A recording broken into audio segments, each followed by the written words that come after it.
Welcome to Washington Policy on the Go. My name is Donald Kimball. I am the communications manager at Washington Policy Center. It's great to have you with us. Thanks so much for joining our series, which of course happens every other week and every week during the legislative session, which is not far from us. So today we're going to be talking with Elizabeth New a little bit about the Boeing strike and some bad legislation that was stopped last session that could make a return this session that would have made the strike even more catastrophic, as well as some of the confusion on the language of the ballot initiatives. And then we will also be talking with our new Center for Education director, Vicki Murray. So we're very excited for her to introduce herself and talk about her vision and where she's coming from and all that. So we'll start with Elizabeth. Thanks so much for joining. If you want to hop on, we are ready to get going. So thanks for being here. Hi. All right, so you had tweeted something interesting that I had seen and thought was just kind of another cherry on top of this disaster Sunday of the machinist Boeing strike. You had tweeted something about the numbers of layoffs that happened from Boeing due to these strikes. So what did you find there, and what are kind of the implications? Well, it isn't all due to the strike, but Boeing announced in October that it planned to cut 10% of its workforce, about 17,000 jobs in the coming months. When it said this at the time, Boeing machinists were on strike, and the strikers said this would not weaken their demands. They would keep going forward. And yesterday, not yesterday, a few days ago, I can't remember days now, maybe yesterday, I saw a notice to the Employment Security Department that the layoffs had begun. Nearly 2,200 workers were told they are losing their jobs. And I saw a Boeing CEO say of the layoffs that the company must reset its workforce levels to align with our financial reality. Now, they were already having financial woes before the strike. You'll remember a blown off Alaska airline door, things of that nature. And the Boeing strike certainly didn't help it. Machinists were able to gain a lot of pay raise action and benefit changes that were very generous, though they're not seen that way by the strikers, but I think most of us would call them generous. And yeah, this isn't helping. So we're going to start seeing people off. I've read that the Boeing machinists who struck are not a part of the layoff. So this is going to other workers in the organization. Yeah, just anecdotally, I have a friend who was not part of the strike and there who was laid off in this massive. So, it's crazy to say that. I don't know. It feels like there's often very little consideration of the consequences. That you can say there should be negotiations one way or the other, but it seems like oftentimes the costs are not acknowledged. And one of the ways in which costs didn't seem to be acknowledged, or at least not properly acknowledged, was with a bill that was in the last legislative session that you had highlighted, and it seems like it's coming back. What was that bill, and how would it have changed the circumstances we find ourselves in with this strike? Yeah, I'll get to that in a second, but back on your point of the consequences of Sure. strike and the consequences of worker issues all over the place. It's like the tube of toothpaste, right? You squeeze in one place, it's going to come out another. So people have to be really aware that when there's only so much money to divvy up, you're making decisions for everyone. As far as this bill, oh my goodness. So last session, most Democratic lawmakers were on board with a bill, co-sponsoring a set of bills that would make basically the state unemployment insurance fund a strike fund. Instead of unions having to pay strikers to leave their jobs and go on strike, they wanted the employers who fund the the unemployment insurance program to pay those striking workers. Now, of course, this is bad on so many levels. First of all, employers are funding it. So asking them to pay workers not to work for them is insane. But the other policy piece of this is that this fund is meant for workers who lose work through no fault of their own. economic downturns, COVID-19 policy shutdowns. We need this fund to be healthy, to be a component of a safety measure for workers that the state promises. So after the session in April, I saw a lawmaker say that, we didn't pass the finish line this session, but we've got the votes to support it. We're going to pass it through next session. There's also a lot of verbiage from unions and labor in general saying this is one of the biggest priorities of theirs across the states to make unemployment insurance and state taxpayers and businesses pay for striking workers. So I'm hoping that the reality of a 30,000 plus Boeing strike will wake up some of these co-sponsoring lawmakers. This would have been more than $120 million hit on the unemployment insurance fund, as I can see it. And the math might be a few million either way in whatever direction, but the union was paying workers $250 a week to be on the picket line, which is of course tiny, and they were getting $250 a week, but that was costing them $8 million. I think adding up the payout from the unemployment insurance fund, which is a really generous fund for unemployed workers, I think the amount I calculated was close to 31 million a week. So one of the main problems with this is how many strikes will you encourage if the only one who has to pay for it is the employers? I think it's just misguided in every way. Yeah, well, once again, sort of actions and consequences that aren't exactly being considered, right? If you're creating a financial incentive for something, then people will do that more. Right. One of the things I'd heard you bring up somewhat recently is that while all the numbers you're saying for how much this would cost wouldn't necessarily bankrupt, because we do have a very healthy fund right now, but it makes me think of this sort of cycle where we are prudent with tax money that comes in, and then we decide we're going to actually overspend because we've been prudent, thus making us no longer prudent with that money. And then we get to the point where it's, oh, look, we're running out of money, we need to raise taxes. And it's this endless cycle where we don't think about, in the short term, maybe we have the funds now, but the whole point of being prudent with the money is so that we can continue to have that for the long term, right? Is there Well, any sort of language that they have brought up that seems to address the fact that this would drain the reserves faster? And have they indicated that there might need to be more collections made to offset the increased costs to the unemployment insurance fund? there is no language that I have seen that would guard against this cycle. However, what is known is that the bill would have not only paid out to striking workers, it would have increased the taxes paid by Boeing. So Boeing's already putting money into unemployment insurance fund like every other employer in the state. And then they're having to pay, their tax rate goes up higher. And it was a lot higher, and I don't remember what that was. But it's true. Washington, the unemployment insurance fund is generous to workers. It's the only game in town. The state has a monopoly on it. You don't get a shop for your own unemployment insurance. So you have to use this. And, Washington, we know in many areas, just the more than doubling, I think, of the state budget in the last decade shows us we have a huge spending problem. We do not have a revenue problem. And they keep finding more revenue sources, like you say.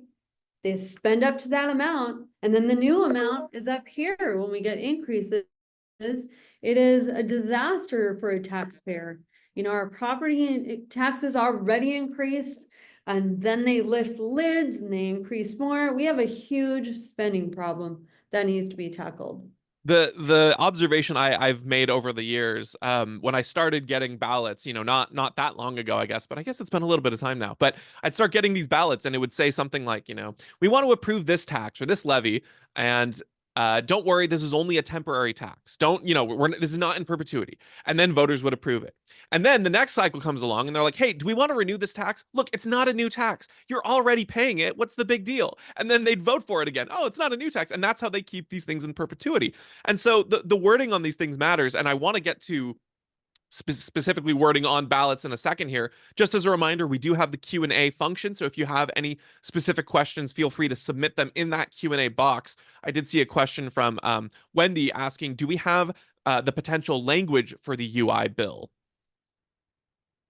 I, you know what? I definitely have the last go arounds, language, and it was House Bill 1893, and its companion bill was Senate Bill 5777. So you can go to the bill information page on the Washington Legislative Bill Information website and type those in and read those. You can also read the final bill reports, and those are useful because the initiative, sorry, the bills proposed did change over time. They started out much more scary than they ended up, which I still think is scary and just wrong in principle to ask employers to pay workers not to work and instead to strike against them. And again, that strike yielded a lot of benefits for some Boeing workers. So, but read the language there, the final bill report, it will talk about how it limited the payout to 4 weeks time, which already is way too much and shouldn't be happening in my opinion.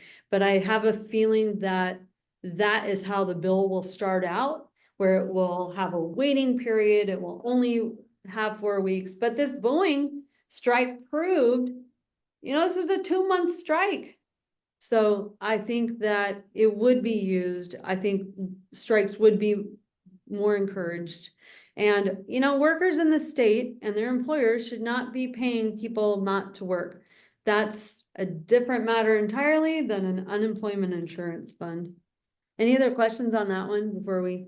I don't think so. Not that I see. I just want to confirm that's Senate Bill 5777. And House Bill, was that 1893 or was that 93, okay. and I believe 5777, but it'll be on the 1893 bill information page as a companion bill. Perfect. I put that in the chat for people if they wanted. And 1893 went further, so that was the one that was being carried. Okay. Let's see. Let's move to the ballot. Okay. There is one question, and just a quick comment here because it is too good to pass up. The question comes in. Any comments on the proposed City of Seattle capital gains income excise tax of 2% that's being voted on this month? I don't know. Just in terms of more taxes coming out of workers' paychecks. Do you have any thoughts of? I mean, it's not a payroll tax, but it is tax on businesses. Do you have any quick aside on that? I have a lot of sound effects. Yeah, well, I do think it's funny. I don't know if you saw that there are some discussions now among leaders worried about people leaving Seattle because of this, and it's no way. I mean, I'm shocked, No frankly. way. And this is the problem, I think that voters gave what leaders will see as a mandate to have more taxes, more taxing the rich, more payroll taxes that tax the poor, they're even for, and they're going to see this. And I don't think the proposals are going to stop. And you're right. The real rich people who would have paid everyone else's way like they already do are going to leave the state. Yeah. It'll keep happening. Well, and just not to mention that it's, a capital gains tax, people think, oh, well, that's only for rich people. But you think about a small business person who's an owner who's invested all of their, profits into their small business, and that's their investment source. So when they sell that small business, that's how they're supposed to, retire. It's maybe they're even selling it early to start a new business. That's what's getting taxed. It's not just the rich people, and that's always going to trickle down. Talk about trickle down economics. It's trickle down taxes, really, in taxation. That always grows. That's exactly what we've been talking about. When does it become a gains tax on real estate? Yep. Does it become an unrealized gain? When do all these things happen? If the rich guys and gals move out of the state, they got to get the money from somewhere because they're already budgeting on it. We're going to have Exactly to right. pay the new promises. This has got to come out of someone's paycheck Well, or and speaking of having budgeted money already, that's actually a great segue to some of the language that was on these initiatives. Now, um, all of the initiatives that were on the ballot failed except for I-2066, which was the natural gas choice initiative. You wrote a blog, and it's kind of gotten a good amount of traction talking about the confusing language. There was a Cairo 7 headline talking about this, and this is something that you didn't just bring up. You'd actually been talking about this for a while.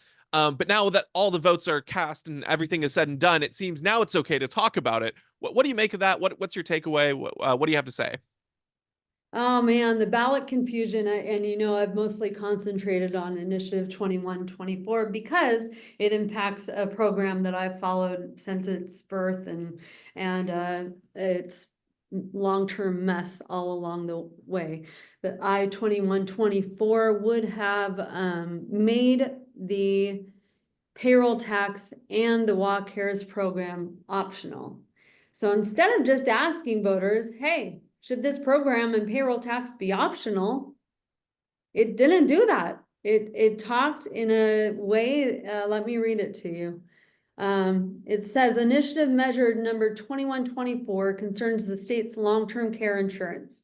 This measure would provide that employees and self-employed people must elect to keep coverage under RCW 50B.04 and could opt out at any time. It would also repeal a law governing an exemption for employees. This measure would decrease funding for Washington's public insurance program providing long-term benefits and services, should it be enacted into law. Even without the public impact disclosure statement, even with that, we had people, every time I would go on a webinar or interview talking about walk hairs and I-2124 would come up during that, people would say, yeah, vote down this initiative, stop this insane tax. And I thought, oh no, look what's happening. It's not going to work. Even people very against the idea of making taxpayers pay for caregivers and making low-income wage earners pay for the needs of middle and upper income wage earners. Even people that were against that policy were not knowing which way to vote. And I talked to financial advisors and insurance seller community, and they said that people were calling them concerned that it would repeal their exemption, because that's what it looked like. It said, we'll repeal, and if you think that through, if you can opt out at any time, they could repeal that and you could then opt out, but there'd be more work. Or does it mean that I'm now roped into walk hairs and I have to go through all of this again?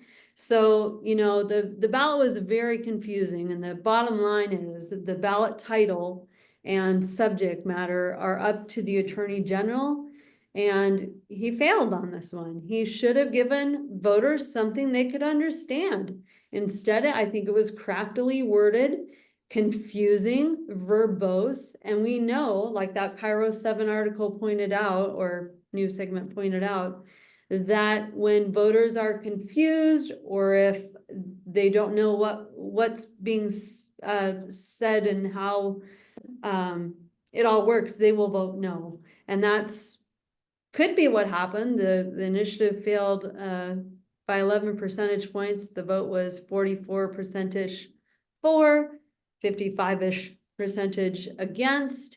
And I was pretty shocked by that difference. And yet at the same time, since August, I've been saying, it's questionable, even though there's so much dissatisfaction with walk hairs. This isn't clear. This isn't going to give voters confidence when they're voting. I there's so many things to say on this. The first is that I did see someone saying, well, no, the ballot language wasn't confusing because that was on the initiative when we were gathering signatures. But to that point, I think there's usually someone collecting the signatures, and there's usually someone there, you can ask, like, what does this mean? And they're there to explain. I don't think most people are just strictly reading the language and then making their determination off that. But secondly, we also talk about the was it what public impact disclosure? Is that what it was?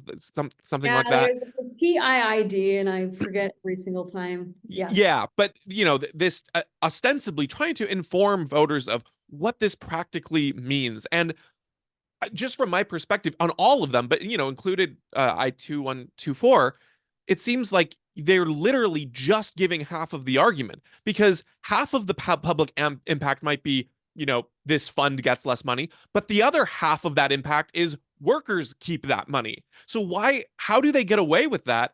There is a question, in the chat you're talking about this, the title seemed incredibly misleading. Do you think that they were made intentionally that way? And then also a follow-up question there. Were any state funds spent marketing to maintain these initiatives? Okay, ask me again. First of all, yes, I think it was craftily done. And in the explanatory statement from the Attorney General, after the ballot title, after the subject, after the PIID, and you're right about the PIID statement. It did not save. This initiative will save workers X amount of money per year. A worker making $50,000 will save $290. A worker making 1,000. It didn't say any of that. It just said it will hurt this system that you may not even be eligible for someday. But I think I was going here in the explanatory statement after the title in question. The explanatory statement itself continued to be it was pretty straightforward most of the way. That's written by the Attorney General too. And then at the end of it, again, it doubled down on it's going to repeal this exemption language that was in the law. And I just think that was the most confusing part to me. I don't know if it dissuaded people from voting for it. There's nearly 500,000 people who opted out and are very in tune with this issue. So I don't know if it dissuaded them from even weighing in, or if it made them go the other way. I don't know. But the second part of that question was what? Oh, were there state funds spent on promoting the no campaigns? Well, that's what's interesting. I think for the past 2 years, I have been writing about the state's marketing campaign for WA Cares. Not only was it just something that said, hey, if you want to know more about WA Cares, go visit our website, and here are the parameters of the program and how you qualify and what you can use the money for. It didn't do that. In fact, an early meeting a couple years ago, when they were going to start their campaigning, which, by the way, was after people were already stuck in the tax, not before. They didn't know, they didn't have all this marketing about WA Cares while people still had an opportunity to find a long-term care insurance in the private market. But that aside, when they did start doing it, they said in a meeting that they were creating an affinity for WA Cares. And that's exactly what they've done the last 2 or 3 years. They've talked about how caregivers need WA Cares and how taxpayers can have peace of mind. It's said over and over again on the website and in communications. And the reality is no one can have peace of mind. And I fear we're making it even worse by letting people believe that. I mean, the problem to begin with is people are not saving for retirement. We have a graying population. We need more services in healthcare because of our older, longer living years. And by telling them this is covered, the state's got your back, how likely are you to plan for it now? I'm not sure. So I think Medicaid is going to be in a worse situation than it is now. And another big thing people did not know is there is a safety net. It's called Medicaid. People in financial need of long-term care are helped through it. Now, lawmakers didn't want so much of the budget going that direction, so they agreed with SEIU 775 that we should have a state insurance-like program for long-term care, so we didn't need to tap all that long-term care money in Medicaid. Anyway, this whole thing is a mess in my opinion, and it's another example of a regressive tax that they have convinced Washingtonians is progressive. It is not progressive to take money from low-income workers and have them give it to people with more income, more resources, $1 million homes. That's the asset qualification, you can qualify for the safety net too, the Medicaid safety net, with a home of over $1 million. And the state doesn't recoup the money when people pass away and no longer need that home. So we need to reform Medicaid, but that's not what lawmakers went on after. This was easier. It gives them more revenue, less that they have to pay out. Maybe not. I'm not sure. It's a mess. Yeah, well, and one thing we're gonna have to switch over, but the last thing I want to touch there is just it's not compassionate to take, money from people who are making less and providing it on a program that is disproportionately being used by people with more money. And that's true even from Social Security standpoint, but let alone this, which is an even more egregious example of it. And that's related to paid family medical leave. The paid leave program is where we already see that the program that low-income workers and high-income workers fund at different proportions, they all fund it, but the people using it and taking advantage of it because they pay in and they can are middle and upper income workers. In fact, in one study I found that upper income above $60 an hour wage people were using it at, I think, more than double the rate of the lowest group of wage earners. So, and I don't see that it's going to be any different from walk Harris. First of all, the people who live longer are usually people who are not low income. This is going to happen all over again, in my opinion, and it's going to be a mess. Well, keep up the work you can do. When people were learning more about these issues, the more they came to realize the truth about them. So your work is super important there. Thanks so much for joining us today, Elizabeth, and best of luck with this upcoming legislative session. I'm sure we'll be hearing from you a lot. Thanks.